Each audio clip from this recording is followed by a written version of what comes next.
Although anime music has been a prominent part of Japanese culture for many decades, it's only in the past 10 to 20 years that the general public has started to consider it mainstream.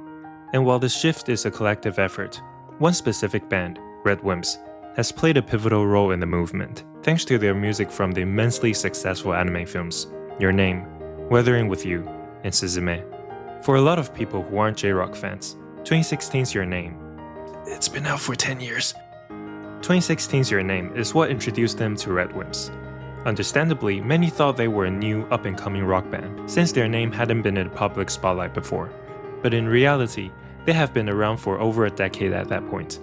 It's true that they didn't have any massive hits that captured the nation's attention until Your Name, but they have been highly regarded among rock fans and especially by many of their peers in the music industry since their debut. In this video, I'm gonna introduce you to RADWIMPS, their journey to redefining anime music and becoming one of the most influential Japanese bands ever.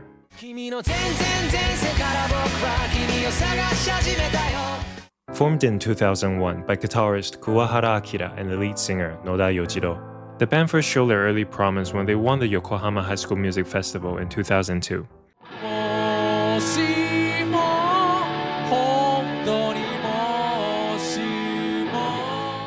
In 2003, Noda took a year off to focus on his studies, but when the band resumed activity, all three of the OG guitarist, bassist, and drummer had quit. Facing this turbulence of losing 3 members in a year, it was Noda's unyielding character that navigated this situation, as he brought in the 2 members who would elevate the band to a whole new level and become the RADWIMPS people know and love. The band would go on to face many more challenges, but they were never derailed thanks to Noda's presence.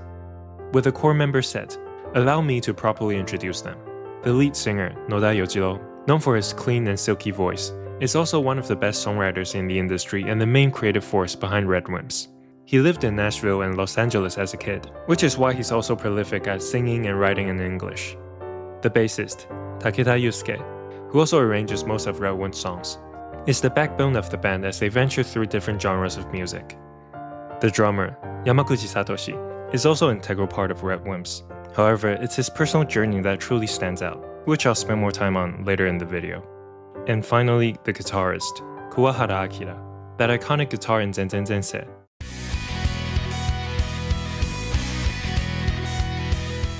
That's him. On November 23, 2005, RADWIMPS made their major debut with the single 25 Kome no Senshokutai, a truly beautiful song that even after 20 years remains one of their best works.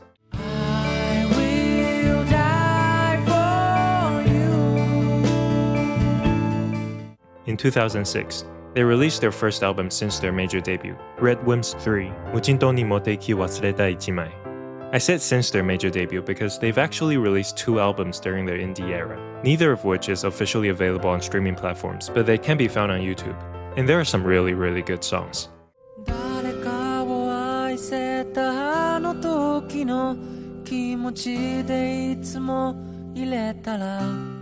The technically third album includes one of the fan faves, September-san, which was later covered by Aimee.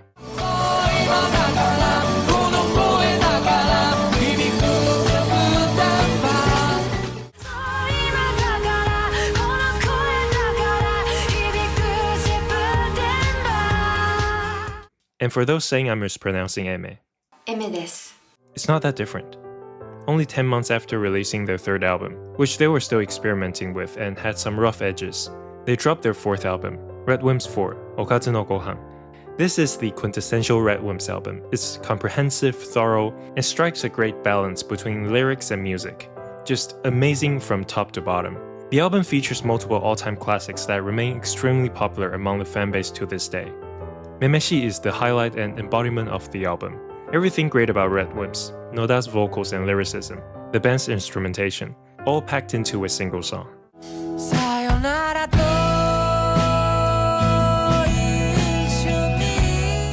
Tracks like Okoshite, Yushinron, and Indesuka are also among the band's best songs. But I want to mention a slightly less popular track in Yume Banchi. It is incredibly Your Name coded, even though it came out a decade before the movie.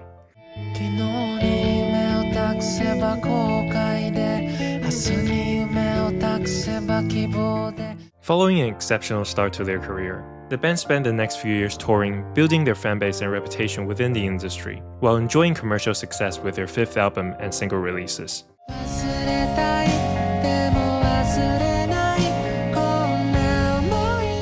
Fast forward to March 9, 2011. They released their sixth album, 제다의 제츠메, which includes their most popular song at the time, Kimido Hitsujido Ao.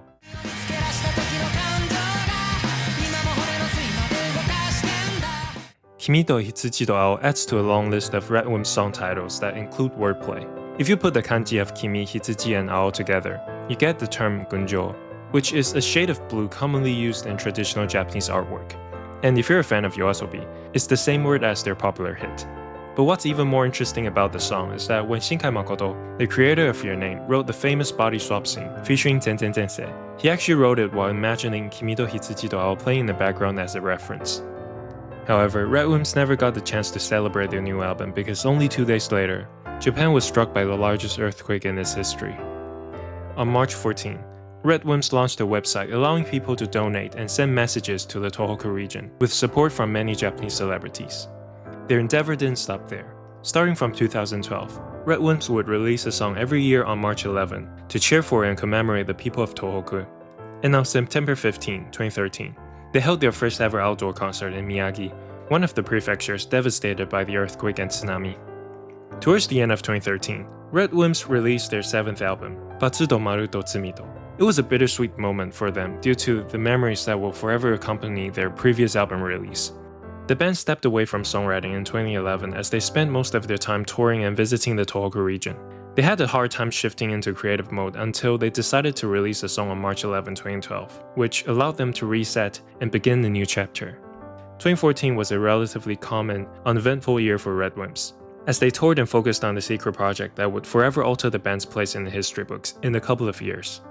However, in 2015, just when RADWIMPS were about to celebrate their 10th anniversary since making their major debut, the drummer Yamaguchi announced that he would be taking an indefinite break from the band due to focal dystonia in his right leg, a neurological condition that causes certain muscles to spasm.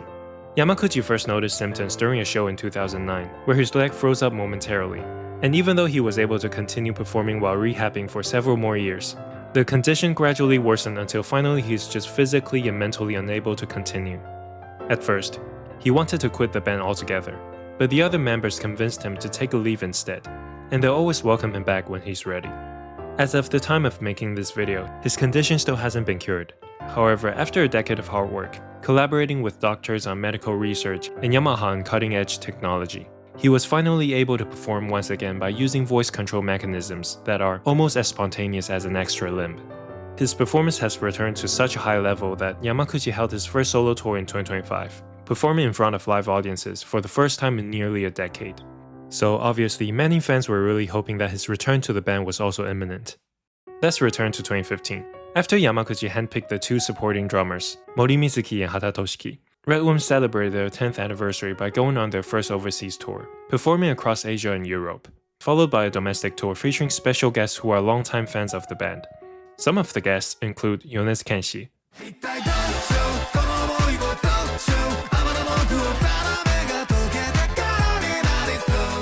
Wanokuroku,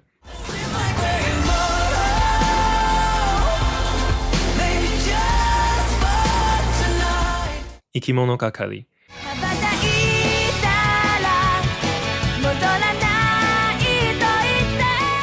and arguably the greatest band in Japanese history, Mr. Children, one of Noda's biggest inspirations growing up.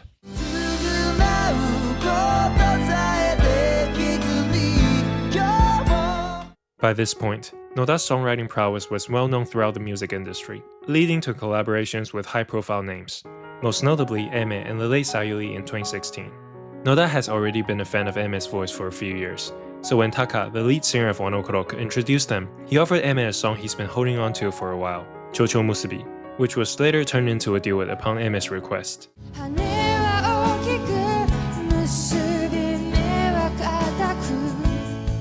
The story behind Noda and Sayuri's collaboration is also quite interesting, which I talked about in Sayuri's video.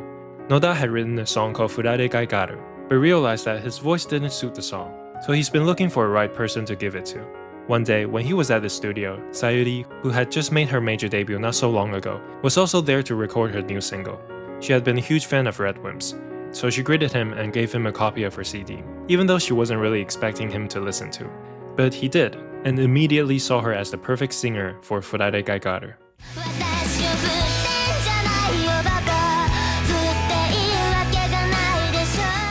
However, the most significant collaboration of 2016 was when their secret project finally came to fruition.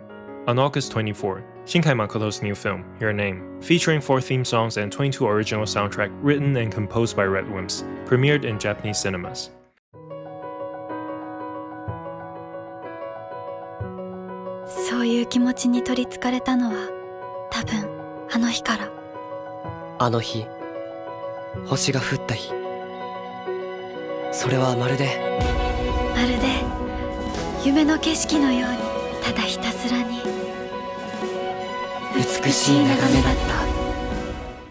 The movie became a cultural phenomenon in Japan, capturing the hearts of audiences across all demographics, and was the 4th highest grossing film in Japanese history at the time. Besides the amazing animation and art design, what made Your Name such a monumental success was its music. From Dream Lantern that made the viewers realize they're about to witness something special.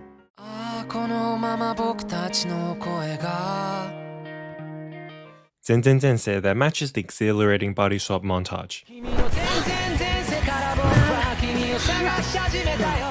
Sparkle that was played during the climax of the whole film.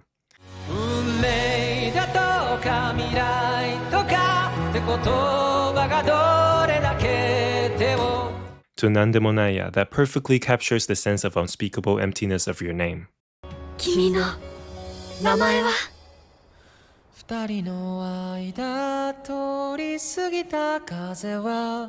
These anime songs transcended culture, genre, and defined millions of people's 2016.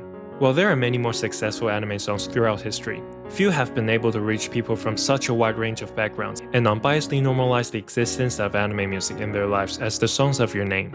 In a sense, what it did for anime music in Japan and many anime communities around the world was actually not so dissimilar to what K-pop Demon Hunters did for K-pop among non-listeners. In the middle of this frenzy stands RADWIMPS, now the hottest name in Japan. As a result, they performed on the popular music TV show Music Station for the first time, and at the end of the year, they were invited to attend the Kohaku Music Festival, officially recognized as one of the most successful music acts of the year. Riding the momentum of Your Name's success, they released their 9th and my personal favorite album, NTNT Generation.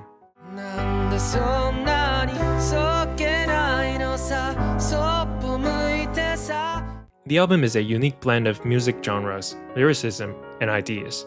Ikejibiki, featuring Taka from Wano Koroku, was created from a take recorded by the drummer Yamaguchi a few years before his break. It's a song that simply wouldn't exist without the collaboration of both bands.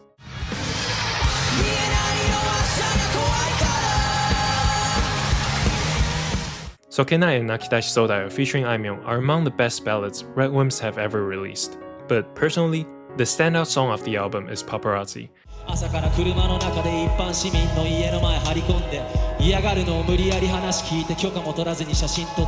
Just a unique piece of storytelling about a profession that is sometimes rightfully looked down upon.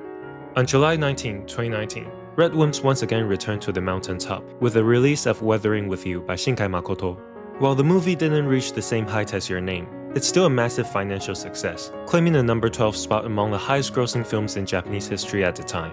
RADWIMPS was also invited back to Kohaku for the 2nd time, thanks to the success of the film and its theme song. Is there still anything that love can do?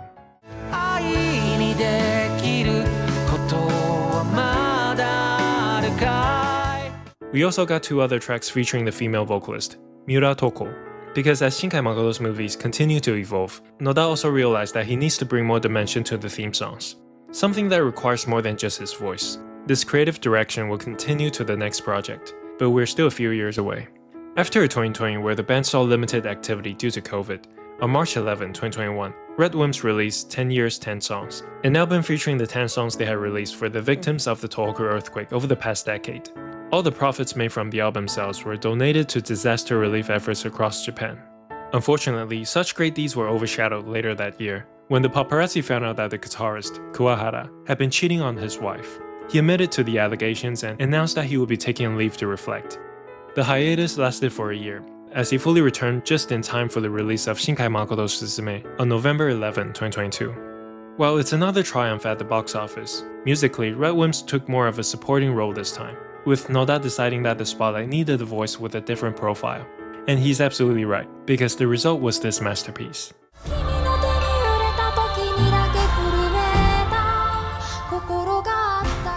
That being said, there's no skip when RADWIMPS meets Shinkai Makoto, so we still got a beautiful love song in Haruka Kanata.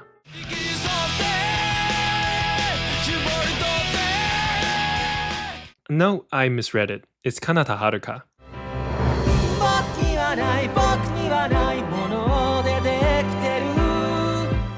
In the next few years, RADWIMPS spent a lot of time touring internationally, and for Noda, in addition to acting, he also released his first solo album. But the biggest news during this period was probably the guitarist, Kuwahara, announcing his departure from the band. The truth is, even before the scandal got out, the other members had on numerous occasions confronted him about his private life, and each time, he denied cheating. So when the news broke, they were deeply disappointed, and the trust that had been built over a decade crumbled overnight. In Noda's official statement, he didn't mince any words and harshly criticized Kuwahara. So even after he returned, the damage was irreversible, and it was really only a matter of time. However, his departure was actually for the best, as it allowed RADWIMPS to officially welcome the band's 20th anniversary in 2025 with a clean slate. They started by releasing their 11th album, Anew.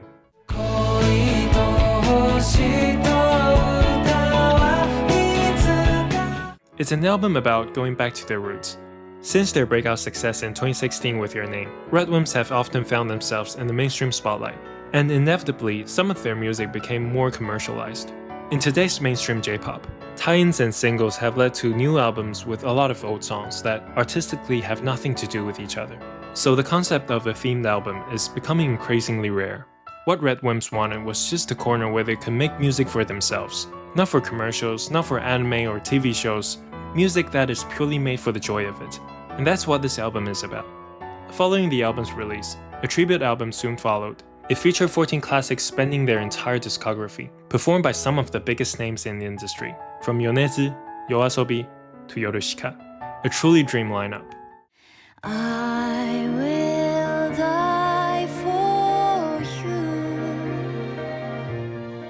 And to top it all off, besides being invited back to perform at Kohaku for the third time, at the final stop of their 20th anniversary tour, the drummer Yamaguchi officially made his return to the band, performing as a member of RADWIMPS for the first time in 10 years. RADWIMPS will forever be remembered for their iconic anime soundtracks and their contributions to Japanese rock and anime culture. But on a more personal level, their musical range and Noda's ability to write bold yet delicate, intimate lyrics on topics from love to social issues are what cement RADWIMPS as one of the most iconic bands of all time. This is one of my longer videos, and I had to skim past certain eras, but I do really want to make future videos focusing on the music of Shinkai Makoto's movies, and maybe even do a few song breakdowns.